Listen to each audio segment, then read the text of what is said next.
All right, guys, we're going to pick up where we left off last time. So we got one last piece to add to our to-do list app. So right now we've got a table view that's showing 3 items that we need to do. Okay, but that's about it. So we're going to add some functionality where the user can add in their own items. Okay, so we're going to have one last piece here, and we'll get this app, a little more flexible, I guess would be a way of looking at it. So here's our code. So remember, just a kind of quick review of the last videos, we created an array of to-do items, and then that array is now getting passed into our table view because we're returning the number of items in the array with to-do items.count. So again, this could be 3, 4, 5, 6 items, whatever that is. This will update, and then the text label of each cell is pulling the index path from our array. All right, so that's why do homework, walk the dog, and go to work are processing in there. All right, so last thing we need to do, okay, is we're going to go ahead and we're going to set this up so the user has the ability to add information into this table view. All right, so let's go to our main storyboard, and we'll add some things on our user interface here. All right, so let me bring up my panel here. Okay, so let's go to work here. So what we're going to do is we're going to keep this, there we go. We're going to add a text field so they can type in, what they want to do. And we're going to go ahead, we'll drag and put the text field in our navigation bar up top here. All right, so go ahead and place that there, and it gives you a nice spot for it. And then another item we're going to put in there is something called a bar button item. Okay, so as you type in bar button and go on through here, you'll see that the first one there is a bar button item. So we're going to drag that. You'll notice as you drag it around, it kind of gives you a clue as to where this thing should be going. So we're going to place it right here in the right side. Okay, so with it still selected in the attributes inspector over here, we're going to change its identifier from custom to add. And if you have an iPhone and used apps before on an iPhone or iOS device, you'll recognize that symbol. You'll also, if you try some of these other ones, you'll recognize just some of the different kind of pre-made buttons for you there. So you might have a time to use those in a different app, but for right now we're just going to stick with the add button because we're going to be adding to it. Okay, so let's hook our things up here. All right, so we're going to go ahead and let's hook up our text view. Control drag, let's hook that up to an outlet, we'll just call it text field. Okay, and then let's go to the bottom down here and let's add this button, bar button item as an action. So control drag from the plus sign. All right, make sure we change outlet to action, and we'll just call this button pressed. All right, so go ahead and connect that. All right, so from there, all right, we've got everything hooked up, so now let's go into our code. So anything we want to have happen is going to be in this button pressed function. So every time we press this button, we want to take whatever's in the text field, add it to the array, and then consequently add it to our table view. Okay, so let's go ahead and do just that here. So since we're going to add to the array, we're going to call the array in our button here to do items. Let's see if that one's autocomplete for me. Looking like we're being a little, there we go. Okay, dot. All right, then from our earlier lessons, we're going to append this. And then we're going to append it with the text field that we created up here. So we're going to append text field dot text.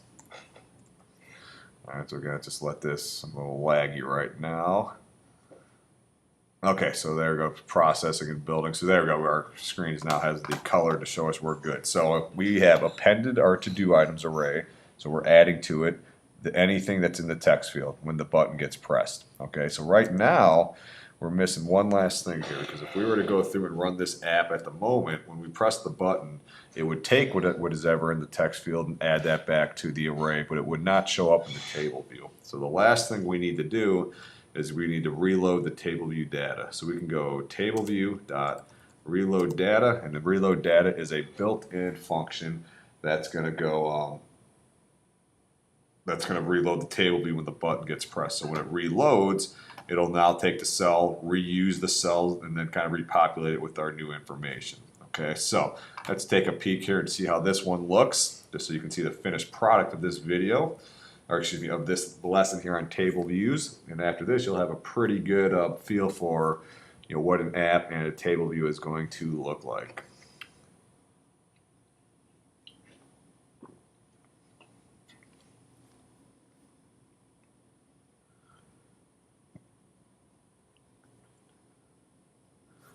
All right, build succeeded. Here we go.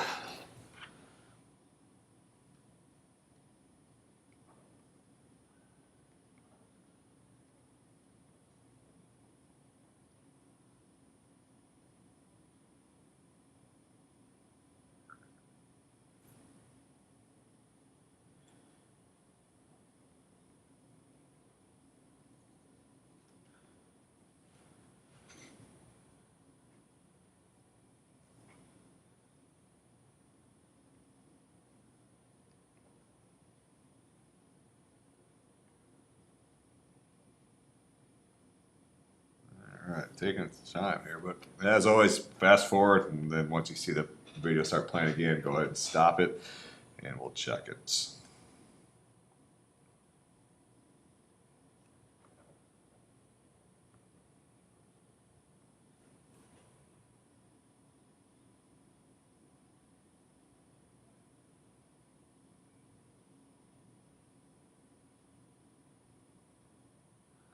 All right, here we go.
So as always, apologize for the delay we've got going right now.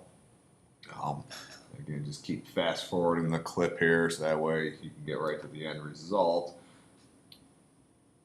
Hopefully though, everything is, if you were able to get it to run on yours, you've got it working. When you hit the plus button, it's adding the item to the array. If you've got that going, then great job. That's what we're looking to have accomplished with this simple to-do list app. Some challenges for you, in the meantime, would be to see if you can, when you press the button, to get the text field to clear, so the user doesn't have to type over it every single time. So that could be some functionality to add. Give that a shot there.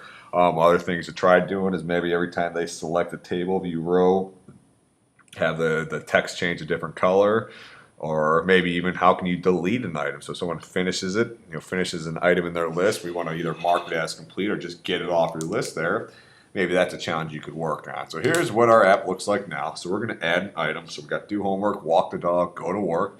And we're going to say eat dinner. We need to make sure we remind ourselves to eat dinner because we're just really busy here. So we would just type that in there, hit the plus button, and there you see it pops into our table view. So pretty neat. All right, so that's where we are at this point.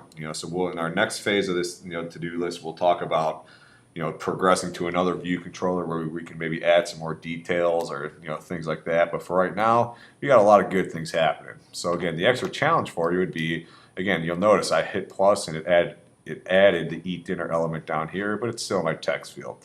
All right, so what can we do to help the user out? All right, so that way they don't have to click the back button there. Or, we don't want them to have to do that. So figure out what your code would be to put inside your IB action to reset that text field to blank. So thanks again as always for watching. We'll see you next time. If you have questions or issues, I'll